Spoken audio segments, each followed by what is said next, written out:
গল্প শেষ চিঠি। রাতের অন্ধকার ঘনিয়ে এসেছে। গ্রামের শেষ প্রান্তের ছোট্ট কুড়েঘরটায় কেরোসিনের বাতি নিভু নিভু করে জ্বলছে। বুড়ো রহমত আলী চেয়ারে বসে কিছু একটা লিখছিলেন। লেখার কাগজটা বেশ পুরনো, ভাঁজ করা। আগামীকাল সকালেই আবির শহরে চলে যাবে। বড় চাকরি পেয়েছে। নিজের সংসার গড়ার স্বপ্ন পূরণের পথে পা বাড়িয়েছে।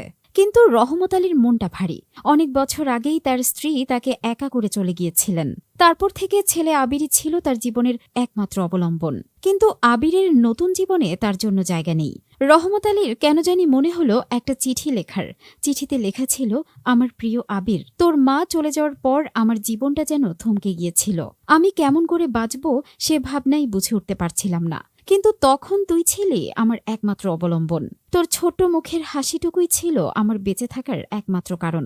তোর মাকে হারানোর শোক বুকে চেপে আমি নিজেকে নিয়ে কখনো ভাবিনি। তোকে মানুষ করার জন্য দিনরাত পরিশ্রম করেছি। এমনকি অনেকেই বলেছিল দ্বিতীয়বার বিয়ে করে নিজের জন্য একটা সঙ্গী খুঁজে নিতে, কিন্তু আমি পারিনি। তোর মায়ের প্রতি আমার ভালোবাসা আমাকে তোর ওপর আরো বেশি মনোযোগী করে তুলেছিল। আমি শুধু চেয়েছি তুই ভালো থাকিস, বড় হ, নিজের পায়ে দাঁড়াস।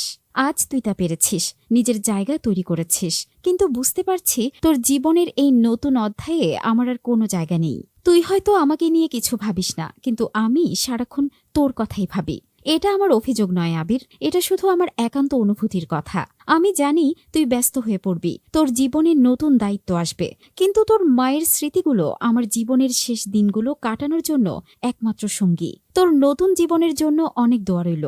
তুই সুখে থাক, এটাই আমার চাওয়া। আমার জন্য কখনো মন খারাপ করিস না। আমি তোর মায়ের কাছে যাব, যেখানে সব দুঃখের শেষ। ইতি, তোর বাবা। চিঠির শেষ লাইন লিখে রহমত আলী কাগজটা আলতো করে ভাঁজ করলেন। বড় শ্বাস নিয়ে সেটি টেবিলের ওপর রেখে চেয়ার থেকে উঠে দাঁড়ালেন। সকালে আবির ঘুম থেকে উঠে বাবাকে ডাকতে এলো, কিন্তু ঘরে কেউ নেই। টেবিলে রাখা চিঠিটা খুলে পড়তে গিয়ে আবিরের বুকটা কেঁপে উঠল। চোখের জল ধীরে ধীরে গড়িয়ে পড়ল কাগজের ওপর। আবির তৎক্ষণাৎ বাবাকে খুঁজতে বেরোল। কুড়েঘরের সামনের বাগানে এসে থমকে দাঁড়ালো। তার চোখ আটকে গেল সেই ছোট্ট গাছটার নিচে। সেখানে শুয়ে আছেন বুড়ো রহমত আলী, নিঃশব্দ, স্থির। গাছের পাতার ফাঁক দিয়ে সূর্যের আলো তার শান্ত মুখে পড়েছে। আবির ছুটে গিয়ে বাবাকে জড়িয়ে ধরল, কিন্তু তার ঠান্ডা শরীর বলে দিল বাবার কখনো ফিরে আসবেন না। বুকফাটা কান্নায় ফেটে পড়ল আবির। তার সারা পৃথিবী যেন মুহূর্তে ধসে পড়ল। কুড়েঘরের চারপাশ নিস্তব্ধ। বাতাসে মিশে আছে রহমত আলীর শেষ ইচ্ছা, জীবনের শেষ দিনগুলো তোমার মায়ের স্মৃতির সঙ্গে কাটানোর আকাঙ্ক্ষা। গ্রামের সেই ছোট্ট কুড়েঘর আজও দাঁড়িয়ে আছে, তবে এখন সেখানে কেউ থাকে না। কাগজে লেখা সেই শেষ চিঠি আর এক নিঃসঙ্গ রাতের গল্প বয়ে নিয়ে কুড়েঘরটা আজও নীরব সাক্ষী হয়ে আছে। আসলে বাবা মা বুড়ো হয়ে গেলে সন্তানের জন্য তারা বোঝা হয়ে যায়, কিন্তু সন্তান কখনো বাবা মায়ের কাছে বোঝা হয় না।